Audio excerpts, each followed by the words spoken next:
wabarakatuh. Shalom, Om Swastiastu, Nama Budaya, Salam Kebajikan. Perkenalkan, nama saya Muhammad Alhamsyah Sulaiman. Saya dari Fakultas Ekonomi, jurusan Akuntansi. Saya di sini akan memaparkan materi yang berjudul Geopolitik Indonesia dalam Perspektif Pancasila. Menurut Insinyur Soekarno dalam pidatonya lahirnya Pancasila pada tanggal 1 Juni 1945 menyatakan bahwa bangsa Indonesia mengalami nationalist state, yaitu di zaman Sriwijaya dan di zaman Majapahit. Yang dimaksudkan national state di sini adalah konsep Nusantara sebagai negara maritim yang merupakan penghubung dari beberapa pulau sebagai pengontrol dan memanfaatkan laut sebagai syarat dari jalur perdagangan untuk mencapai kesejahteraan. Geopolitik Indonesia telah ada jauh sebelum negara Indonesia terbentuk, yaitu mulai dari kerajaan Sriwijaya hingga kerajaan Majapahit yang merupakan cikal bakal dari Indonesia. Di dalam geopolitik ini membicarakan strategi Indonesia dalam mempertahankan keindonesiaannya baik dalam aspek sosial, budaya, geografis, demografis, dan hankam sesuai dengan tujuan negara atau cita-cita bangsa.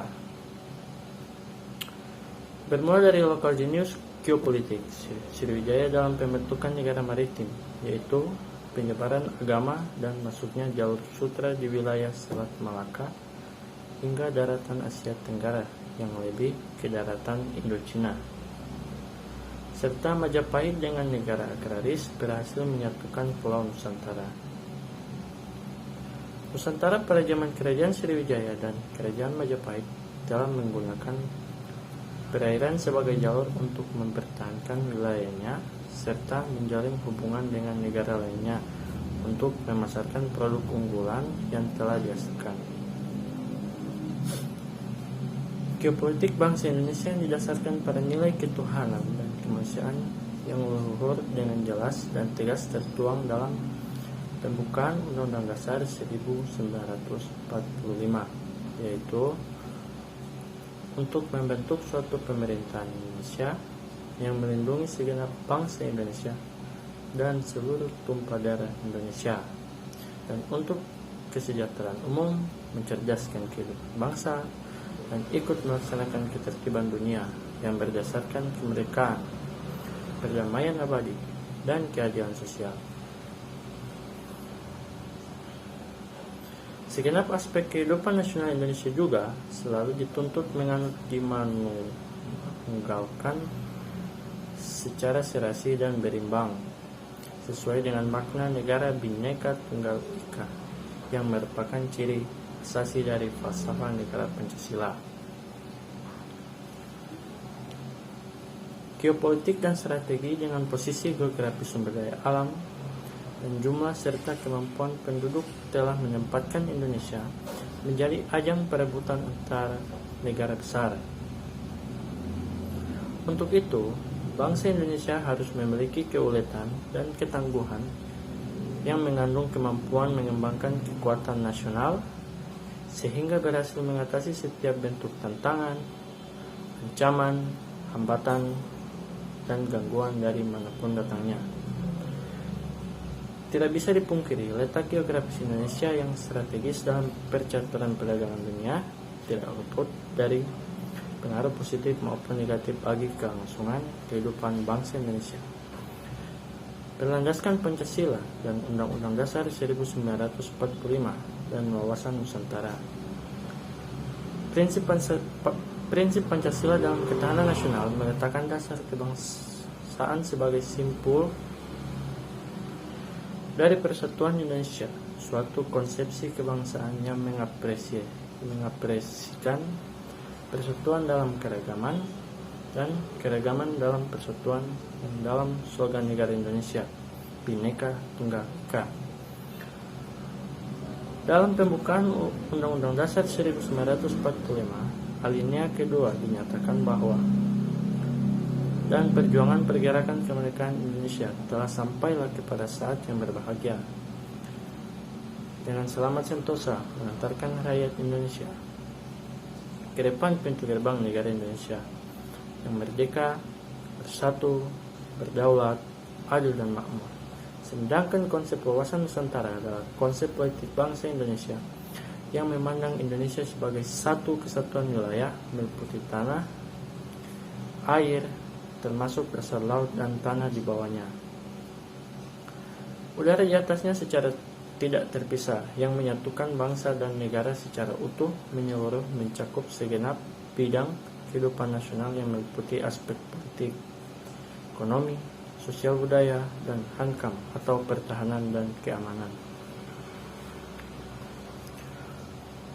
Wawasan Nusantara yang merupakan pedoman bagi proses pembangunan nasional menuju tujuan nasional. Ketahanan nasional merupakan kondisi yang harus diwujudkan agar proses pencapaian tujuan nasional tersebut dapat berjalan dengan sukses. Oleh karena itu, diperlukan suatu konsepsi ketahanan nasional yang sesuai dengan karakteristik bangsa Indonesia.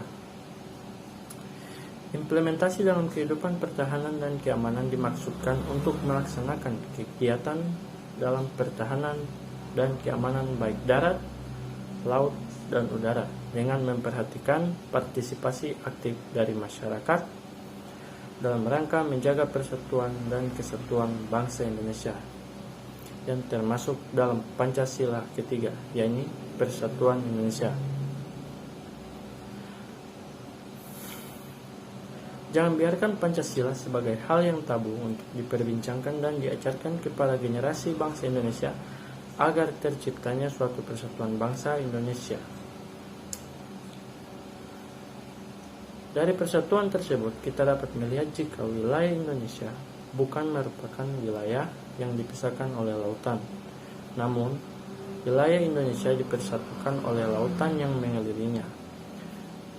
Penanaman persatuan kita sebagai negara maritim akan membuat kita dapat memanfaatkan potensi bahari yang ada untuk lebih maksimal demi kemakmuran masyarakat Indonesia.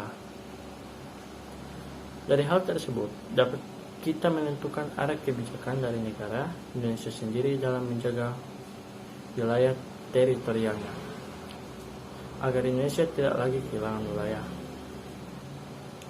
Maka dari itu, peran serta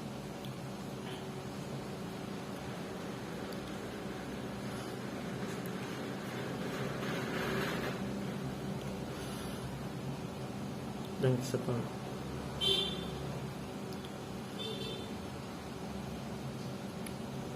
dari persatuan tersebut, kita dapat melihat jika wilayah Indonesia bukan merupakan wilayah yang dipisahkan oleh lautan, namun wilayah Indonesia dipersatukan oleh lautan yang mengelilinginya. Penanaman persatuan kita sebagai negara maritim akan membuat kita dapat memanfaatkan potensi bahari yang ada untuk lebih maksimal demi kemakmuran masyarakat Indonesia.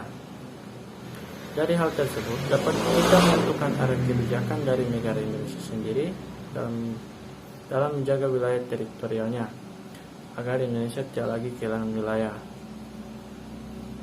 Maka dari itu, peran serta antara masyarakat dan pemerintah saling menjaga pertahanan dan keamanan Indonesia agar terbangunnya rasa persatuan bangsa Indonesia untuk membangun masa keemasan Nusantara terulang kembali. Sekian presentasi dari saya. Wassalamualaikum warahmatullahi wabarakatuh.